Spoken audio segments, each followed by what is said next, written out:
이명박 정부 하에서 있었던 정치 공작 사건은 최근 들어서 불거진 방송 장악 등에 대한 수사가 진행 중이죠. 그러니까 지금까지 말씀드렸던 군사이버사령부 댓글 사건과는 별도로 이명박 정부의 국정원이 방송 장악과 문화예술인 탄압에 나선 의혹을 지금 검찰이 수사 중인 것입니다. 그런데 검찰이 국정원으로부터 받은 문건들에는 청와대를 지칭하는 BH라는 표기가 수신처로 표기된 것으로 JTBC 취재 결과 확인됐습니다.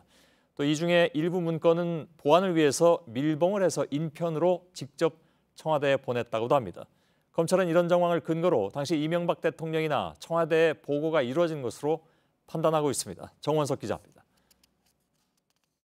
박원순 서울시장을 제압하라는 문건과 문화예술인 탄압 그리고 방송사 장악 문건 등은 모두 국내 정보를 담당하는 국정원 2차장 산하의 7국이 작성했습니다.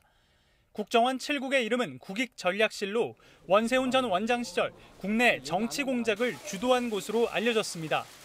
그런데 이곳에서 생산된 문건들에 청와대를 의미하는 BH와 BH 요청사안이라는 표현이 적힌 것으로 확인됐습니다.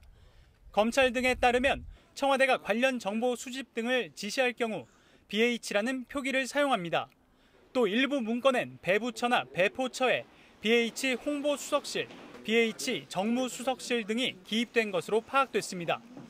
특히 검찰은 보안이 요구되는 문건들의 경우 이른바 친전이라는 방식에 따라 밀봉한 뒤 비밀리에 사람이 직접 청와대에 들고 갔다는 국정원 관계자 진술도 확보했습니다. 이에 따라 검찰은 문건 작성에 지휘와 실무 선상에 있던 신승균 전 국익전략실장과 추명호 전 팀장을 불러 조사했습니다.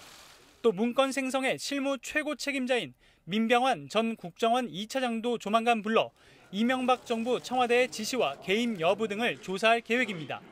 JTBC 정원석입니다.